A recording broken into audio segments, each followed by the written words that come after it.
Inilah tangisan jamaah haji dan umroh ketika berdoa di hadapan Ka'bah, dan berdoa di tempat-tempat mustajab. Saat ibadah haji atau umroh, Ka'bah sangat ramai dikelilingi jutaan orang yang ibadah dan bersujud di sekeliling Ka'bah. Umat Islam juga banyak yang mencium-ciumi batu hitam atau Hajar Aswad.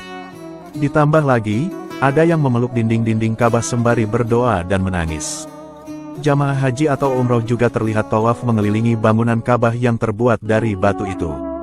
Area Ka'bah merupakan tempat mustajab, dan doa kita akan mudah dikabulkan oleh Allah Subhanahu wa Ta'ala. Maka, penting bagi para jamaah haji dan umroh untuk mengetahui tempat-tempat mustajab di area bangunan Ka'bah. Perlu kalian ketahui, bahwa Ka'bah itu memiliki beberapa bagian. Bagian Ka'bah yang pertama adalah rukun.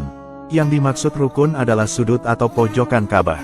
Ka'bah yang bentuknya segi empat, memiliki 4 rukun atau sudut, yaitu rukun Hajar Aswad, rukun Iraki, rukun Syami Mustajar, dan rukun Yamani.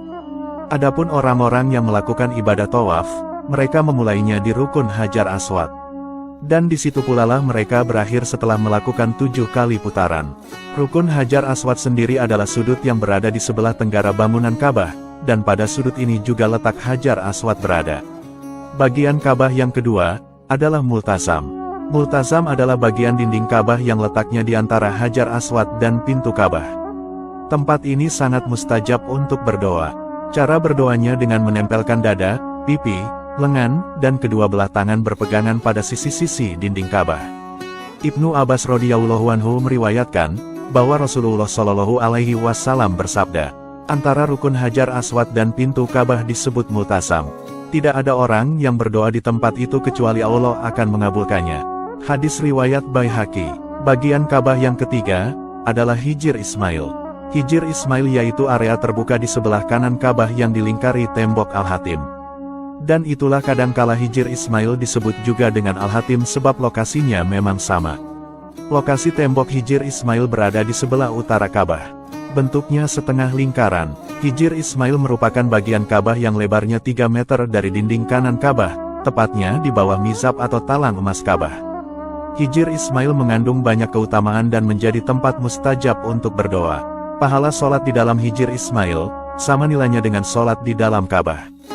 Bagian Ka'bah yang keempat, adalah pintu Ka'bah. Dahulu, Nabi Adam membuat 2 pintu pada Ka'bah yang menyentuh tanah. Pintu timur untuk masuk, dan pintu barat untuk keluar. Namun itu tidak ada daun pintunya alias hanya lubang pintu saja. Barulah pada masa Raja As-Satuba III, pintu Ka'bah dibuatkan daun pintu yang bisa dibuka tutup. Lalu pada masa kaum Quraisy, pintu barat Ka'bah ditutup, lalu pintu sebelah timur ditinggikan dari tanah.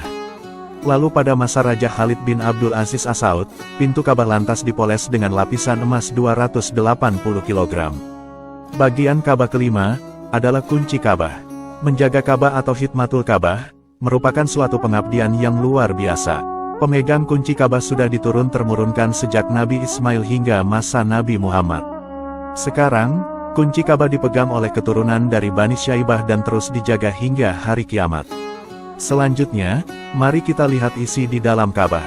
Di dalam Ka'bah, ternyata tidak ada apa-apa kecuali hanya sebuah lemari kotak putih, 3 tiang utama, dan berbagai hiasan gantung. Lemari kotak putih ini adalah tempat menyimpan berbagai macam parfum yang nantinya akan dicampur dengan air Zam-Zam untuk mencuci atau membersihkan bagian dalam Ka'bah.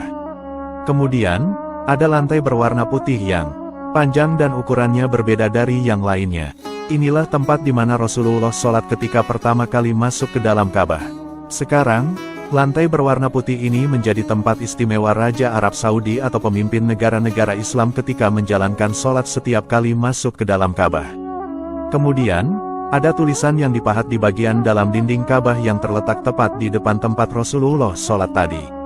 Pahatan ini merupakan inti dari keyakinan umat Islam yang berbunyi, tiada Tuhan selain Allah, dan Nabi Muhammad adalah utusan Allah. Kemudian, di langit-langit dari Ka'bah ini sebagian besar terbuat dari kayu terbaik yang dilapisi dengan perak. Di sini kalian bisa melihat bagian bawah kain kiswah atau selimut Ka'bah yang berwarna hijau. Kalian juga bisa melihat banyak sekali hiasan berisi parfum yang tergantung di dalam Ka'bah. Semua ini adalah hadiah dari para khalifah dan raja-raja Islam sepanjang sejarah. Pintu di bagian dalam ini bukan akses utama untuk masuk ke dalam Ka'bah. Di balik pintu ini ada tangga menuju langit-langit Ka'bah. Bagian terakhir, di sini terlihat ada 3 tiang kayu utama yang menjadi penyangga Ka'bah. Tiang ini terbuat dari kayu pilihan dan dilapisi oleh emas. Itulah penjelasan singkat tentang isi Ka'bah yang sebenarnya. Semoga kita semua diberi rezeki melimpah oleh Allah Subhanahu wa Ta'ala sehingga kita bisa berkunjung ke Baitullah ini. Amin.